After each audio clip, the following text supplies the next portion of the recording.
বাবা, হিমসাগরের মা বেশ ভালোই তো বৌমা এনেছো গো। কানা নয়, পোকা ধরা নয়, এত অল্প বয়সে কি মিষ্টি একটা আম।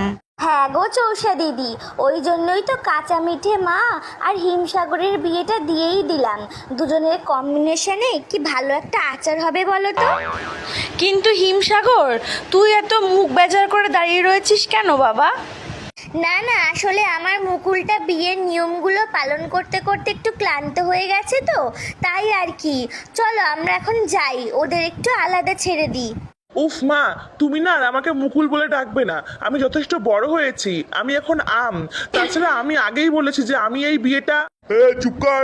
যত বড় বোটা নয় তত বেশি আঠা। অল্প বয়সে বেশি পাকিস না, স্বাদ ভালো হবে না বলে দিলাম। আচ্ছা আচ্ছা থামো, এখন চলো আমার সাথে। কাল বউ ভাতের আয়োজন করতে হবে তো নাকি?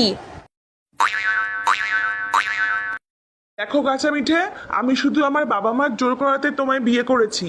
এর থেকে বেশি কিছু আশা করবে না আমার থেকে। আমি শুধু আমার আম্রপালিকেই ভালোবাসি। আমি তোমার সাথে মিলে আচার হতে চাই না, আমি আম্রপালির সঙ্গে মিশে ম্যাঙ্গো জুস হতে চাই। কি বললে? তুমি আমার মতো একটা ভালো জাতের আম ছেড়ে ওই হাইব্রিড মালটার পেছনে পড়ে আছো? একটা মিশ্র প্রজাতির আম কোথাকার।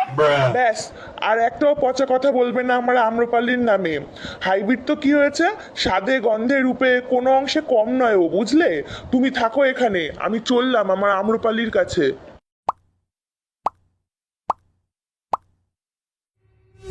চোষানা মল্লিকা না নই নই রে ফজলি, খেলি চিনিমিনি চিনিমিনি মন নিয়ে আম্রপালি। আম্রপালি, এই তুমি তুমি এখানে কি করতে এসেছো? আজ তোমার ফুলসজ্জা তো, যাও ওই ওলা উঠি কচি খুকি কাঁচা মিঠের কাছে যাও। না আম্রপালি, বাবা মার চাপে আমি কাঁচা মিঠেকে বিয়ে করেছি, না হলে ওরা আমায় গাছের ডাল থেকে তাড়িয়ে আমায় ত্যায্য আম করে দিত। তাহলে এখন এসেছো কেন?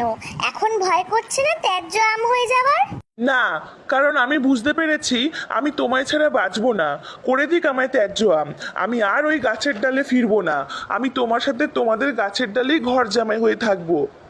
এই শোনো, তোমার বিয়ের খবর পাওয়ার পরে থেকেই না তোমার থেকে আমার মনের আঠা উঠে গেছে। তার উপর আবার নিঃস্ব হয়ে এসেছো আমার কাছে। আমার কাছে না এই খোসা ছাড়ানো ত্যায্য আমের ভালোবাসার কোনো দাম নেই। আমি এখন আমার অ্যালফান্সোর প্রেমে পড়েছি। বিদেশি আম, বুঝলে, অনেক দাম।